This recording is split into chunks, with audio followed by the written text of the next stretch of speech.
Cyber crime की चुनौतियों से निपटने के लिए महाराष्ट्र में देश का सबसे बड़ा cyber command and control centre बनाया गया है, जो आधुनिक सॉफ्टवेयर और हाई टेक सुविधाओं से लैस है।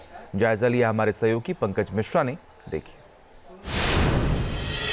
भारत जैसे जैसे डिजिटलाइजेशन की तरफ बढ़ रहा है, जैसे जैसे हम डिजिटल दुनिया में घुसते जा रहे हैं, उसी तेजी से डिजिटल फ्रॉड, जिसे साइबर फ्रॉड कहते हैं, उसके मामले भी बढ़ते जा रहे हैं।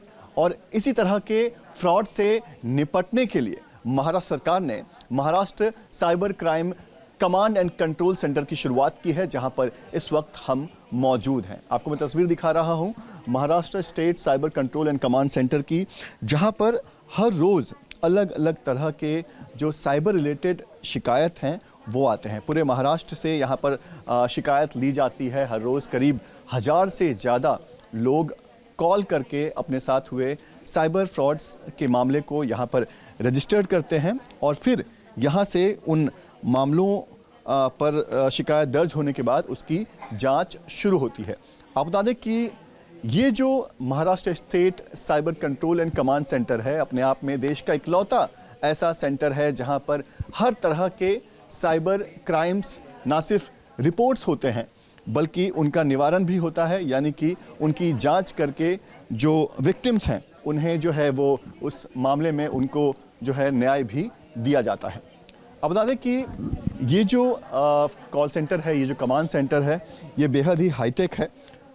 कई तरह के जो साइबर रिलेटेड जो फ्रॉड हैं उनसे निपटने के लिए जो टेक्नोलॉजी के इस्तेमाल होने चाहिए वो सारे टेक्नोलॉजी के इस्तेमाल यहाँ पर होते हैं। करीब 300 से ज़्यादा अलग अलग तरह के सॉफ्टवेयर्स जो हैं वो इस्तेमाल किए जाते हैं। इंटेलिजेंस थ्रेट इंटेलिजेंस टूल्स का इस्तेमाल होता है। इसके अलावा 13 तरह के साइबर सिक्योरिटी टूल्स के इस्तेमाल किए जाते हैं। AI तकनीक का इस्तेमाल किया जाता है। Deep fake detection, crypto currency frauds, ऐसे तमाम जो नए ज़माने के साइबर फ्रॉड्स हैं उस तरह के फ्रॉड से निपटने के लिए ये जो कमांड सेंटर है ये पूरी तरह से इक्विप्ड है। महाराष्ट्र जो कि यहाँ पर देश की आर्थिक राजधानी मुंबई है, जो फाइनेंशियल फ्रॉड्स होते हैं उसके बहुत सारे मामले यहाँ पर आते हैं। इसके अलावा अलग अलग जो साइबर फ्रॉड्स होते हैं, जो डिजिटल अरेस्ट जिसे कहते हैं, उस तरह के तमाम मामलों में यहाँ पर ना सिर्फ शिकायत दी जाती है बल्कि जो विक्टिम्स होते हैं उन्हें उसकी जांच करके उन्हें न्याय देने का काम भी जो है वो यहाँ से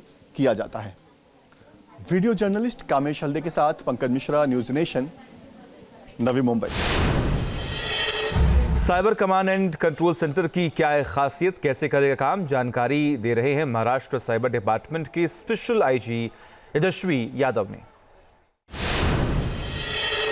Maharashtra state cyber control and command centre के शुरू होने के बाद से किस तरह से साइबर के अपराधों पर नियंत्रण लगा है या किस तरह से काम हो रहा है, इस पर बात करने के लिए हमारे साथ महाराष्ट्र साइबर डिपार्टमेंट के स्पेशल IG यशस्वी यादव जी हैं। उनसे बात करते हैं। सर, सबसे पहले शुक्रिया, आपने समय दिया। सर, जानना चाहेंगे कि किस तरह से इस सेंटर के शुरू होने के बाद आप एक बदलाव देख रहे हैं खासतौर पर साइबर अपराध के मामले में। देखिए, साइबर अपराध एक नई टेक्नोलॉजी पर आधारित होता है और अभी तक हमारे पास सबसे बड़ी प्रॉब्लम ये थी कि बजट नहीं था, लोगों की ट्रेनिंग नहीं थी, नए नए टूल्स टेक्नोलॉजीज़ जो हैं साइबर क्राइम से लड़ने के लिए वो उसका अभाव था। लेकिन महाराष्ट्र साइबर सिक्योरिटी प्रोजेक्ट के क्रियान्वित होने के बाद और इसके उद्घाटन के बाद, जिसमें लगभग 1000 करोड़ रुपीस का खर्चा हुआ है, आज एक ही छत के अंदर वर्ल्ड्स के best consultants, experts, softwares, tools and technologies आ गई हैं। और साथ ही साथ यहाँ पर आप देख रहे होंगे एक नोडल पुलिस स्टेशन भी है जिसका ज्यूरिसडिक्शन पूरा महाराष्ट्र है। ऐसा एकमात्र पुलिस स्टेशन है महाराष्ट्र का जिसका ज्यूरिसडिक्शन पूरा महाराष्ट्र है। तो एक ही छत के अंदर हमने एक सिटीज़न या नेटिज़न को होने वाली साइबर क्राइम से सारी प्रॉब्लम से छुटकारा दिलाने का प्रयास किया है। आपको मैं बता दूं, मोर देन 100 वर्ल्ड के बेस्ट सॉफ्टवेयर्स एंड टेक्नोलॉजीज हमने यहाँ पर समाविष्ट किए हैं। न्यूज़ नेशन अब व्हाट्सएप पर खबरों की ताजा अपडेट के लिए न्यूज़ नेशन के इस QR कोड को स्कैन करें।